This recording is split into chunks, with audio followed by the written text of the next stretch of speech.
Alors voilà, eh bien, bienvenue, Madame Green, Monsieur Lorrain et Monsieur Chénier. Bienvenue au comité consultatif sur la réalité policière. C'est un plaisir de vous accueillir. On a pris connaissance de votre mémoire. On a hâte d'en discuter avec vous. Dans un premier temps, je vais me permettre de vous présenter les membres du comité consultatif qui m'accompagnent. Il y a Madame Marlene Jennings qui est avec nous. Il y a Mme Nicole Gibault de l'Outaouais, qui est avec nous. Monsieur Alexandre Matt. Monsieur Matt est à Québec. Et Monsieur Louis Côté, qui est à Sherbrooke avec moi.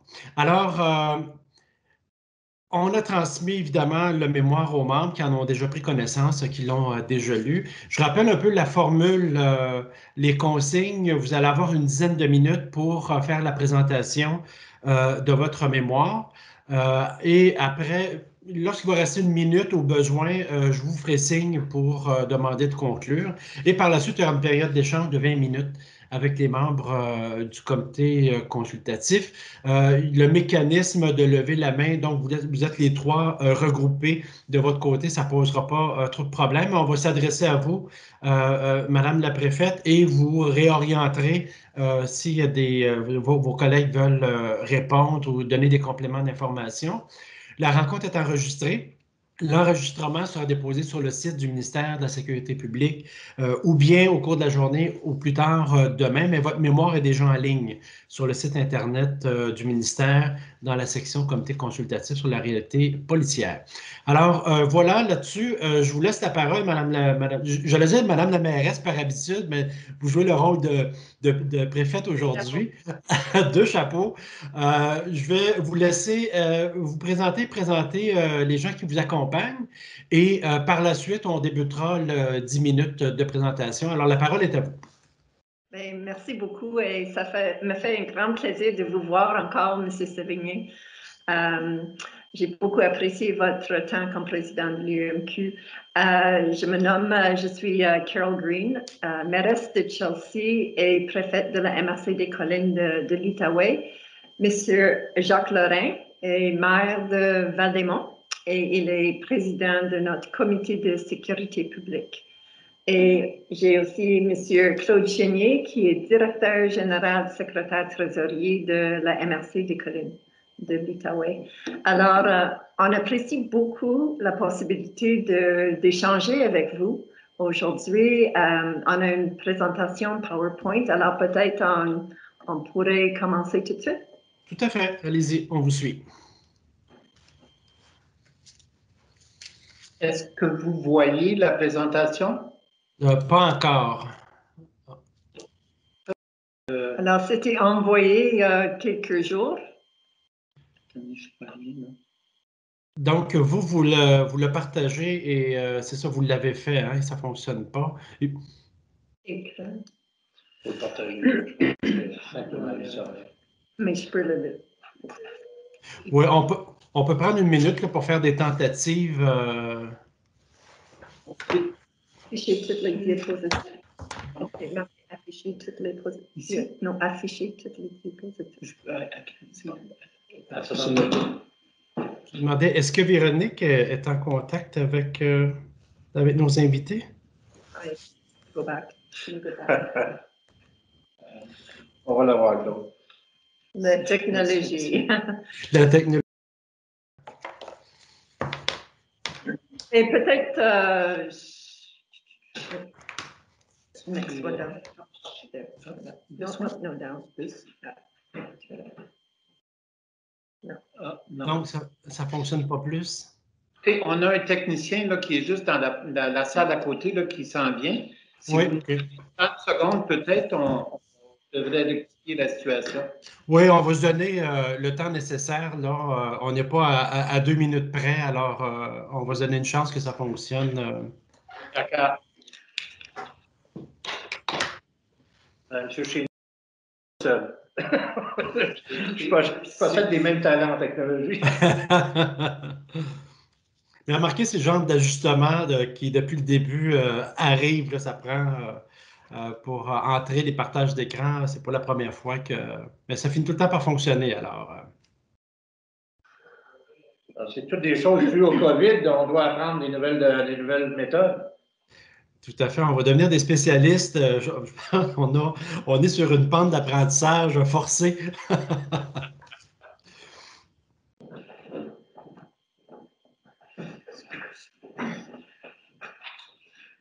Est-ce que vous nous voyez toujours? Oui, nous, on vous voit. D'accord. OK.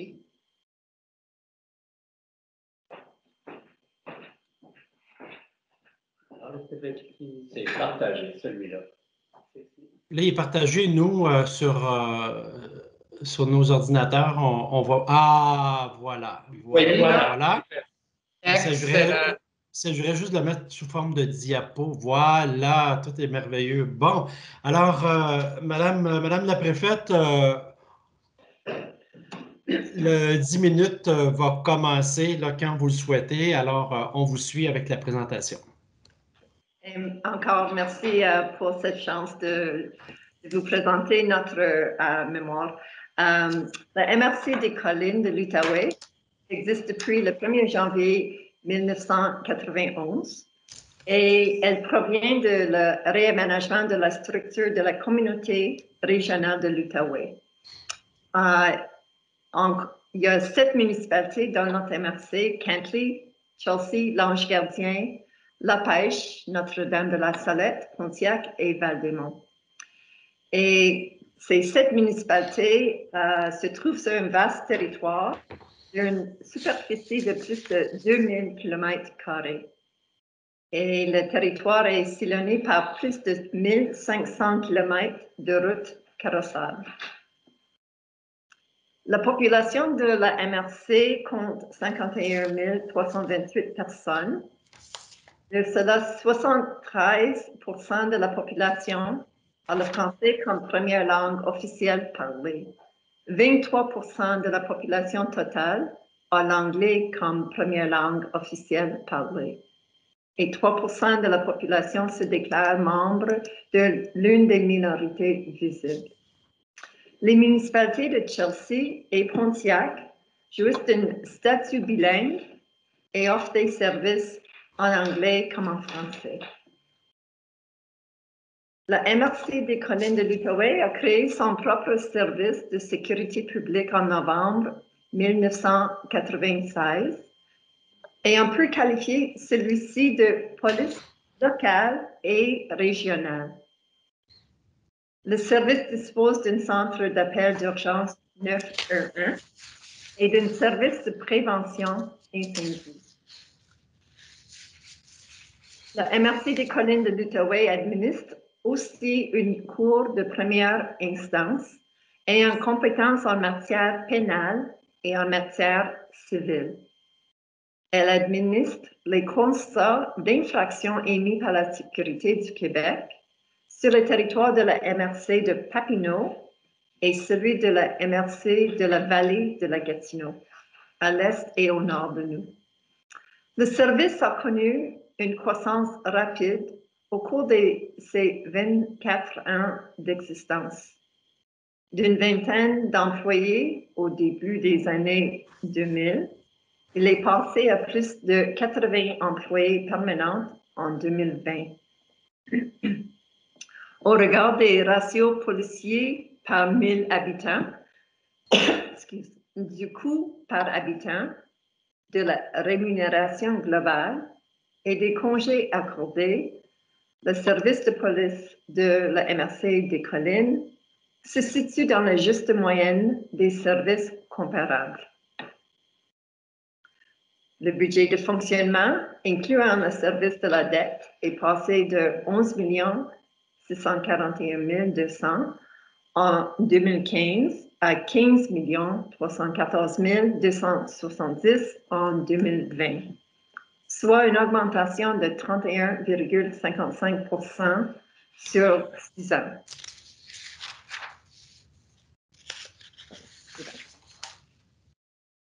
Selon la magazine Maclean de novembre 2018, la MRC des collines de l'Outaouais est l'endroit le plus sûr au Québec est le 15e endroit le plus sûr au Canada.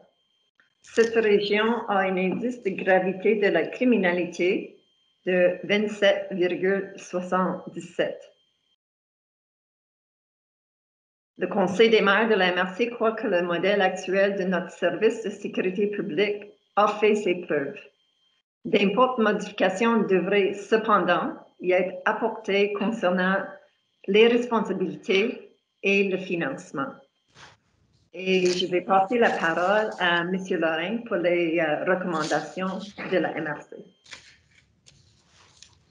Alors, encore une fois, bonjour tout le monde. C'est un plaisir de participer avec vous et de partager la situation et d'apporter nos commentaires sur le service de sécurité publique, en particulier la nôtre. Alors, dans le cadre de la réforme, il est recommandé la réforme de la modernisation du gouvernement du Québec, de la réalité policière. Il est recommandé c'est pas changé, mais je m'en occupe, d'accorder une aide financière à la MRC des Collines par souci d'équité. Nos 7 municipalités assument présentement des responsabilités qui sont partagées avec le gouvernement. D'ailleurs, certaines municipalités en dehors de la MRC reçoivent une aide financière pour la desserte de leur territoire. Alors, pour améliorer les services gouvernementaux qui viennent en appui au travail de sécurité publique en matière de santé et aussi de services sociaux. Ce qu'on suggère, c'est de transférer la responsabilité des centres d'appel 911 à une entité ministérielle du gouvernement du Québec afin de réviser les coûts ainsi que le financement. Il faut aussi redéfinir les juridictions locales tout en créant des groupes régionaux et nationaux pour certains volets, dont, par exemple, le soutien opérationnel, les enquêtes, l'échange et le traitement de renseignements, et des équipes d'enquêteurs spécialisés et disposant des équipements requis pour faire face à l'utilisation croissante des technologies à des fins illégales. Il faut se pencher sur la façon dont les entreprises du domaine des médias sociaux pourraient quand même contribuer au financement des coûts engendrés par ces nouveaux enjeux tels que la cyberintimidation ou l'incitation à la haine, par exemple. Développer une structure de coaching et de mentorat pour les personnes accédant à des postes de direction serait préférable. Créer des séances d'information et de formation entre le ministère de la Sécurité publique, les élus municipaux, les directeurs généraux des municipalités et les dirigeants policiers sur la gérance des organisations policières. Mettre sur pied un système uniforme de critères à utiliser lors de la sélection des dirigeants policiers. Alors, c'est tout ce que j'ai pour dire. Je vous remercie infiniment de nous écouter. Je laisse la parole à Madame la préfète. Merci. Alors, je ne sais pas si on procède avec vos questions ou... Oui, bien écoutez, oui, on va procéder à la période de questions, donc qui se fait sous forme d'échange. On va commencer, si vous le voulez bien, avec M. Louis Côté, qui a une première question. M. Côté, la parole est à vous. Bonjour, content de vous rencontrer ce matin en passant. Merci pour votre mémoire. On l'a lu avec intérêt. Je comprends que vous êtes 7 municipalités dans la MRC qui ont formé le corps policier de la MRC des Collines. La répartition des coûts, est-ce que ça se fait bien ou il y a des frictions?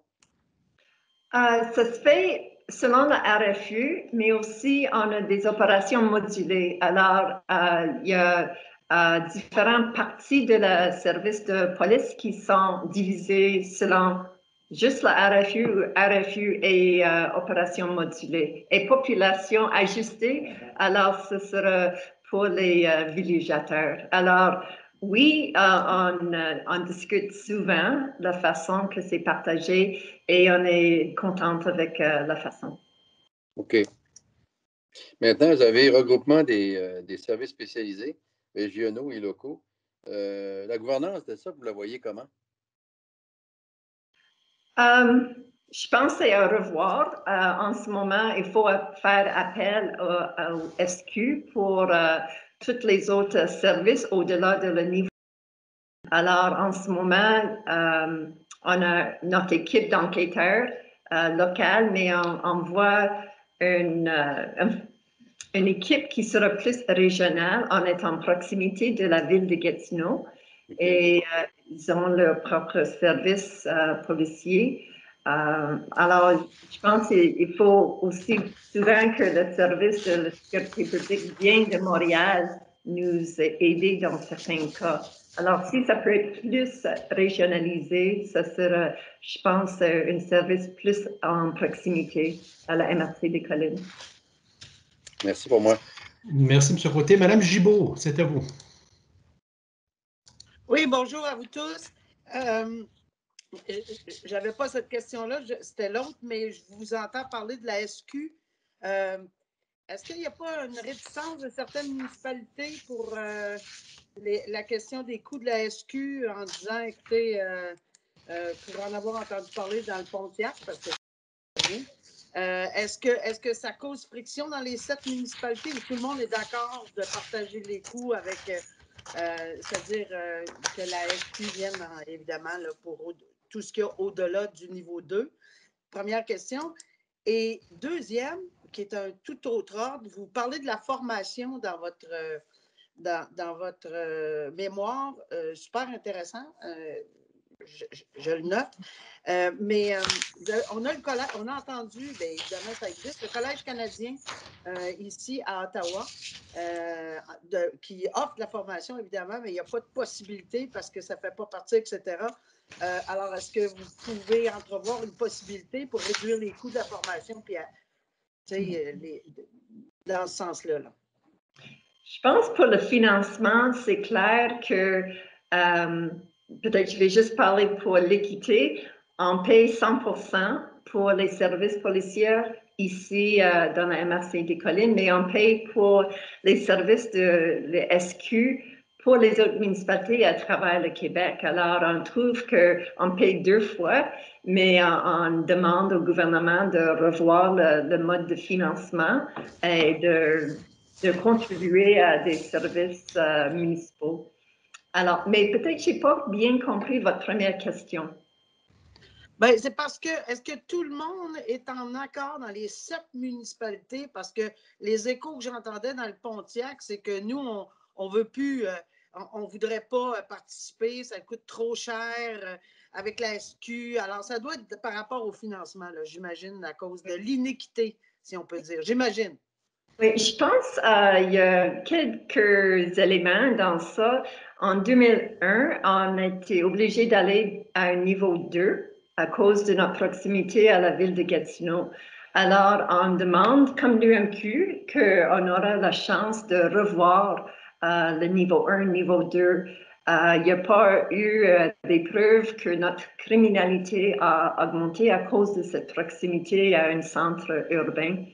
Je pense qu'on n'a pas droit en ce moment, selon la loi de la police, d'aller avec le SQ. Alors, comme l'UMQ, on demande juste d'avoir la possibilité, s'il y a des municipalités qui veulent choisir d'aller avec le SQ, ce sera à eux de choisir. Alors, je pense c'est de revoir, oui, la gouvernance et aussi que les municipalités locales ont le choix de leur propre service policier. Alors, oui, il y a beaucoup de questionnements, mais comme Montréal, les municipalités autour de le centre urbain de Montréal en demandent la nécessité d'avoir un niveau 2. OK. Et la formation Collège canadien à Ottawa? Oui, avec notre situation frontalière, il y a beaucoup de services. Peut-être que ce sera bien une possibilité. On regarde toute la question légale, exemple, les déchets ultimes, Ontario, Québec, à cause de notre proximité. Est-ce qu'on peut faire cette étude pour avoir un échange, une base de formation? Il y a déjà eu des appels à Ottawa pour certains services qu'on n'a pas ici une fois quand il y avait une substance dangereuse possible dans une enveloppe. Alors, c'était le groupe d'Ontario, d'Ottawa, qui a dû venir à Chelsea. Alors, je pense peut-être il n'y a pas beaucoup de régions qui partagent la frontière comme on l'a fait avec Ontario ici. Merci. Je vais passer la parole maintenant à M. Alexandre Matt. M. Matt, c'est à vous. Oui, bonjour. Vous avez également, vu faire face également aux problèmes de maladie mentale et autres que le service de police est appelé comme premier répondant. Avez-vous des ententes dans la région avec le ministère de la Santé, les CIUS et autres pour vous aider dans ça?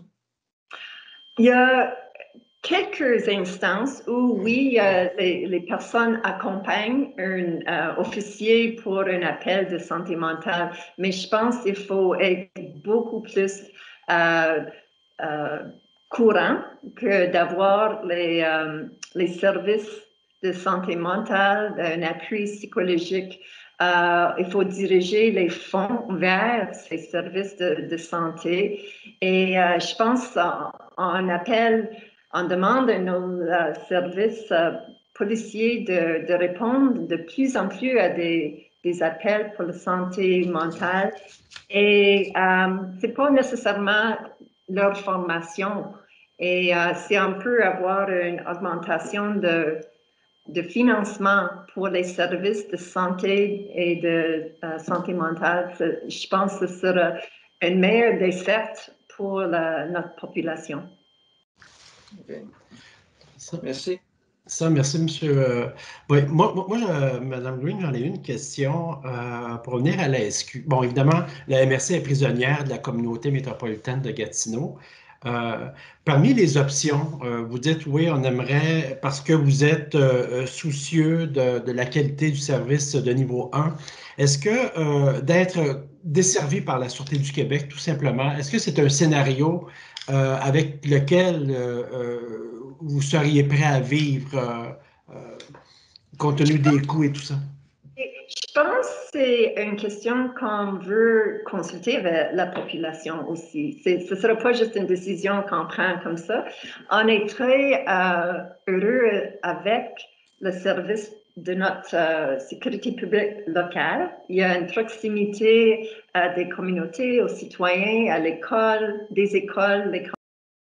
On a aussi une relation étroite avec le chef de police qui participe dans les comités de gestion avec le table des maires. Alors, je pense qu'on ne peut pas dire d'une journée à l'autre aller avec le SQ, mais on veut avoir la possibilité de l'étudier. Comme on avait même discuté avec Gatineau, la possibilité d'avoir plus d'échanges, plus de services avec le service de police de Gatineau. Alors, en ce moment, c'est comme une ou l'autre, mais il faut qu'on regarde le partage des services et le SQ étant un service à donner à la population. Merci. Madame Jennings et ensuite M. Côté. Madame Jennings. Merci beaucoup. Compte tenu que vous avez votre propre service de police, mais vous êtes quand même adjacent à un centre métropole, si on parle de la ville de Gatineau, est-ce que vous avez un problème de recrutement et plutôt de rétention? Oui, et je pense que c'était un peu dans notre mémoire. Comment est-ce qu'on peut garder nos policiers ici? C'est pas juste dans le service de police, c'est dans toutes nos municipalités. On perd nos employés au fédéral, au provincial, puis à la ville de Gatineau. Alors, oui, on reçoit les jeunes qui sortent de l'école, on les forme, puis souvent ils quittent. Mais je pense que je peux dire qu'ils sont très contents ici, ils aiment le travail, mais il y a toujours des autres possibilités, d'autres opportunités, et souvent ils tournent vers les centres urbains. Merci beaucoup. Merci. Monsieur Côté, c'est à vous. Madame Jennings, ma consoeur, a posé exactement la question que je voulais poser, c'est que je me retire. Oui. Mais à ce moment-là, j'ai une autre question. Allez-y, Mme Jennings, allez-y. Merci, M. Côté. Je te prête la mienne, Marine. Parfait. Vous avez quand même donné certaines informations concernant la composition démographique de votre MRC et seulement 3 de la population s'identifie comme étant minorité visible. Vous n'êtes pas sans savoir tout ce qu'on reçoit des médias plutôt des États-Unis, profilage racial, mais defund the police, etc. Est-ce que à votre MRC, vous êtes sous pression pour ce même genre de choses? Et si oui, c'est quoi votre réponse? Je pense qu'il y a un grand questionnement pour le financement et le defund the police. Je pense que c'est plutôt sur le côté santé mentale qu'on a discuté.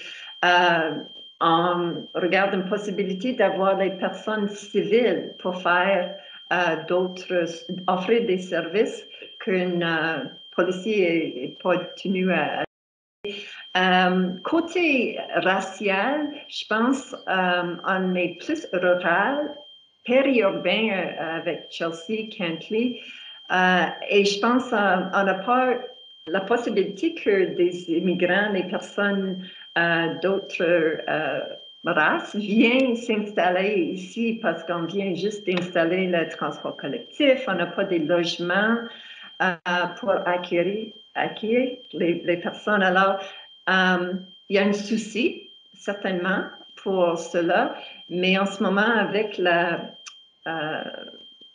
façon qu'on s'installe, le management du territoire, il n'y a pas eu la même tension. Merci, Mme Jennings. Monsieur Matt, c'est à vous. Oui, je veux revenir sur l'avant-dernière recommandation. Vous recommandez de créer une scène, en tout cas des scénarios d'information pour les élus, directeurs de police, directeurs généraux et autres. Pouvez-vous nous expliquer un peu le besoin? Est-ce qu'il y a des faiblesses et des choses que vous avez constatées? Je pense que c'est toute la question que le table des maires gère dans un sens administratif le service de police. Certainement, la police est gérée par la loi et le ministère. Je pense que c'est de bien comprendre c'est quoi la compétence, la juridiction des maires, mairesses autour de la table avec le chef de police et tous les services qui sont donnés, toute la gestion des budgets. On a regardé une optimisation des budgets, mais c'est une chose, l'offre de services, et l'autre, c'est l'administration. Alors, c'est de bien comprendre notre rôle comme élu et le rôle de la sécurité publique en tant qu'offrir des services à la population. Est-ce que ça allait jusqu'à le danger d'ingérence du politique à l'intérieur des opérations policières?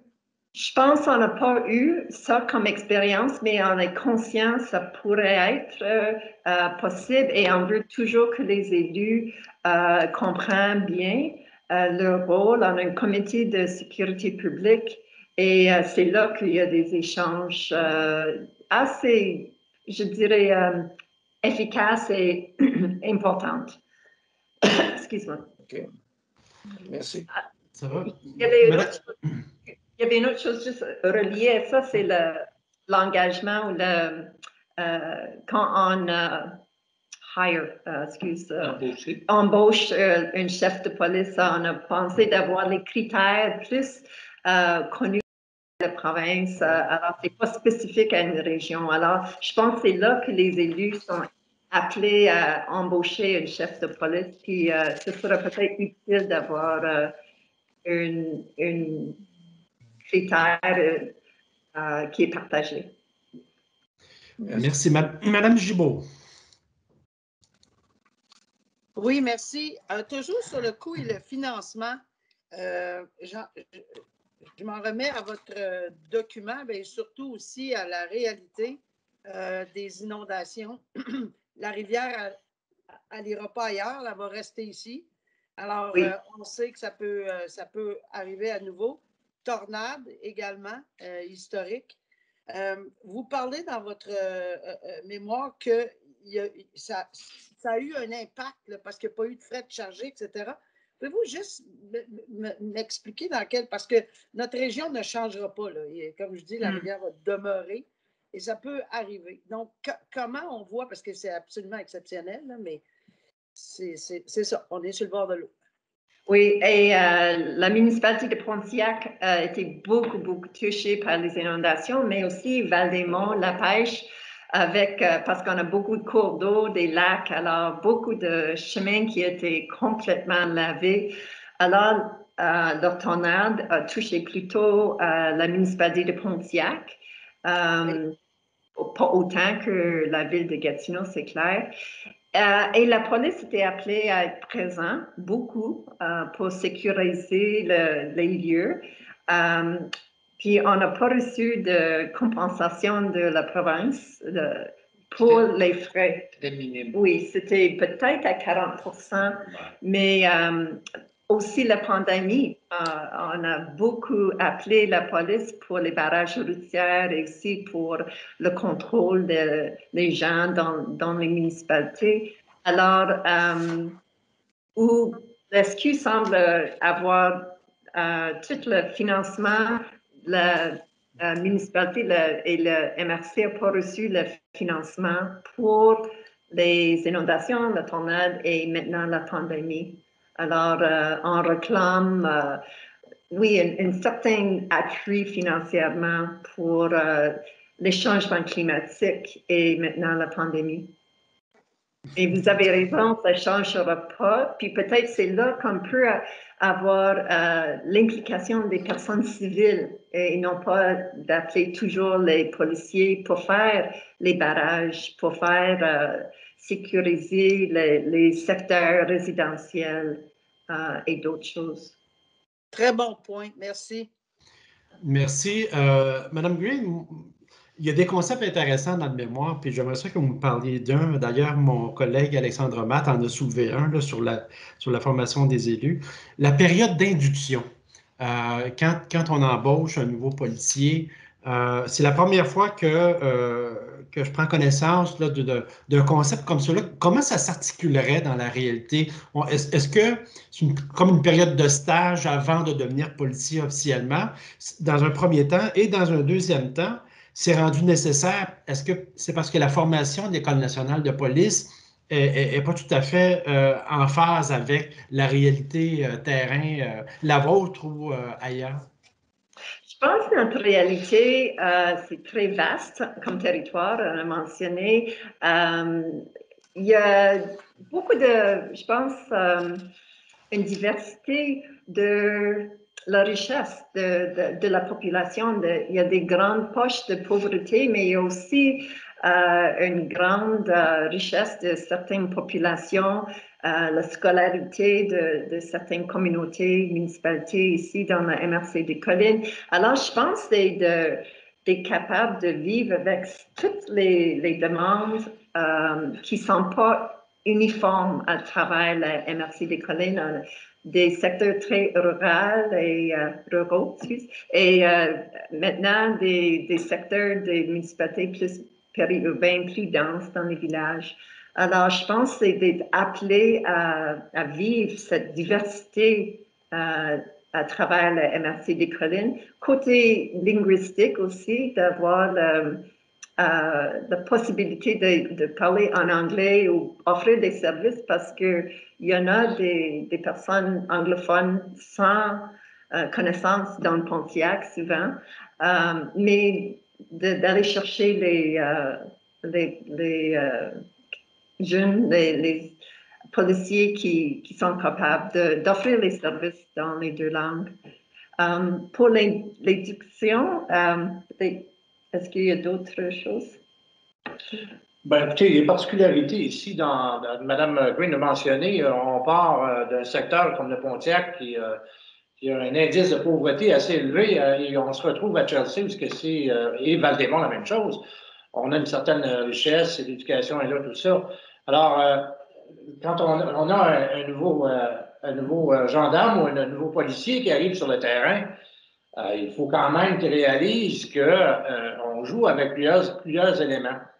C'est là que la formation entre en ligne de compte. C'est pas seulement de donner des contraventions ici, là, ni d'intervenir lorsqu'il y a des appels, mais il faut comprendre, comment je peux dire, la psychologie du milieu. Alors ça, c'est très important, d'où la fonction de policier a très changé. Elle est très différente de ce qu'elle était. Non seulement la race, mais on parle des niveaux d'éducation. Et dans notre cas, on a surtout le fait, Mme Green l'a très bien mentionné, on a une population qui traverse assez souvent dans leur résidence secondaire, si vous voulez, particulièrement dans mon secteur. Moi, j'en ai 1200, écoutez, puis c'est littéralement des résidences secondaires, mais des anglophones, des personnes très éduquées. Alors, les policiers doivent avoir les outils pour intervenir lorsque des appels arrivent à ce moment-là. Et c'est un peu ça là, qui est très différent. Comme j'ai dit au tout début, c'est plus donner rien que des contraventions, là, ni avoir un contrôle routier. C'est vraiment des interventions de tout acabit qui se présentent.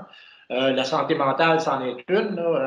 D'ailleurs, je parlais avec notre chef la semaine dernière, dans une journée, 8 interventions pour des problèmes mentaux. Imaginez, alors on se retrouve avec des portes tournantes. Et nos policiers, je pense, ne possèdent pas tous les outils pour travailler là-dedans. D'où l'intervention de certains professionnels de la santé qui pourraient peut-être accompagner nos policiers à ce moment-là. Ça, je lance ça comme ça parce que je l'ai vu dans certains reportages dans les médias qu'il y a des sécurités publiques qui utilisent des professionnels pour les interventions.